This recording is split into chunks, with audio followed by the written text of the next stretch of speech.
கிறிஸ்துவுக்குள் பிரியமானவர்களே, இன்றைய இறைவார்த்தை மத்தேயு எழுதிய நற்செய்தி 6ஆம் அதிகாரம் 19 முதல் 23 முடிய உள்ள வசனங்கள்.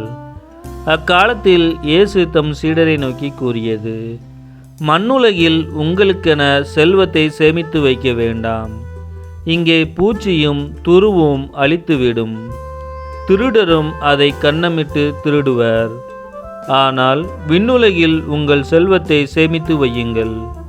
அங்கே பூச்சியோ துருவோ அழிப்பதில்லை, திருடரும் கன்னமிட்டு திருடுவதில்லை. உங்கள் செல்வம் எங்கு உள்ளதோ அங்கே உங்கள் உள்ளமும் இருக்கும். கண் தான் உடலுக்கு விளக்கு. கண் நலமாயிருந்தால் உங்கள் உடல் முழுவதும் ஒளி பெற்றிருக்கும். அது கெட்டுப்போனால் உங்கள் உடல் முழுவதும் இருளாய் இருக்கும். ஆக உங்களுக்கு ஒளி தர வேண்டியது இருளாய் இருந்தால் இருள் எப்படி இருக்கும்?